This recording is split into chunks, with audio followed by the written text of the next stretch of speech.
नमस्कार, मी श्रीधर कुलकर्णी। आज आपल्याला शेअर मार्केटमध्ये काय घडामोडी घडल्या या संदर्भात थोडक्यात माहिती सांगणार आहे।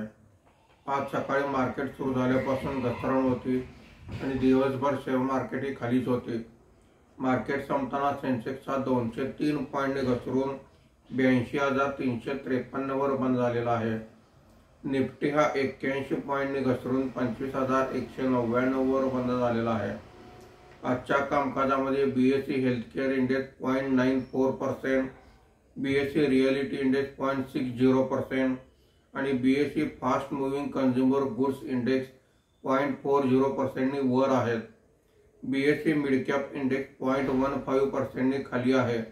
बीएसई स्मॉल कॅप इंडेक्स 0.26% नी वर आहे। आज मार्केट खाली यायचं कारण म्हणजे जगभरातील शेअर मार्केट हे खाली आहेत, त्याचा परिणाम भारतीय बाजारांवर झालेला आहे।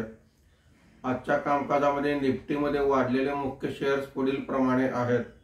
Asian paints 2.43%, Grasim 1.88%, HUL 1.68%, Apollo hospital 1.26% अशी वाढ आहे। आज निफ्टीमध्ये घसरलेले मुख्य शेअर्स पुढील प्रमाणे आहेत। Wipro 3.15%, coal India 3.07%, ONGC 2.42%, Hindalco 1.78% अशी घसरण आहे। आज FI ने 975 कोटी रुपयांची खरेदी केलेली आहे। देशीय वित्तीय संस्थांनी 97 कोटी रुपयांची खरेदी केलेली आहे। धन्यवाद।